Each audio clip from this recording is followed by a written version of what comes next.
রমজানে পেটের ভিতরে অত্যাধিক পরিমাণ গ্যাস হওয়ার কারণ কি? এই অত্যাধিক গ্যাস হওয়ার কারণে দুইটি কারণ বিদ্যমান। প্রথমটা হচ্ছে রমজানে আমরা ডাল জাতীয় খাবার বেশি খাই। যেমন আপনি ছোলার কথা বলেন, বেসনের তৈরি যতগুলা খাবারের কথা বলেন, সবগুলো কিন্তু ডাল থেকে আসতেছে।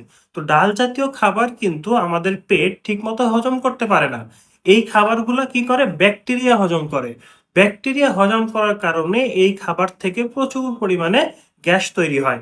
এবং দ্বিতীয় কারণটি হলো রমজানে তো আমরা ফাস্টিং থাকি, দীর্ঘ সময় না খেয়ে থাকি। তো দীর্ঘ সময় না খেয়ে থাকার কারণে আমরা যে খাবারগুলো খাচ্ছি সেই খাবারগুলো পেটের ভিতরে দীর্ঘ সময় ধরে থাকে। তো দীর্ঘ সময় ধরে যখন একটা খাবার পেটের ভিতরে থাকবে তখন ওই খাবারের উপরে ব্যাকটেরিয়া কাজ করার সময় পেয়ে যায়। তাই ব্যাকটেরিয়া যখন খাবারগুলো হজম করতে থাকে তখন আবার প্রচুর পরিমাণে গ্যাস তৈরি হয়। তো রমজানে যারা গ্যাসের সমস্যায় ভুগতেছেন তারা ভাজা পোড়া জাতীয় খাবার, বেসনের তৈরি যত খাবার আছে, ডাল জাতীয় যত খাবার আছে, এই খাবারগুলো অ্যাভয়েড করবেন এবং ইফতারের সময় আপনারা যত সম্ভব ফলমূল দিয়ে ইফতারি করবেন।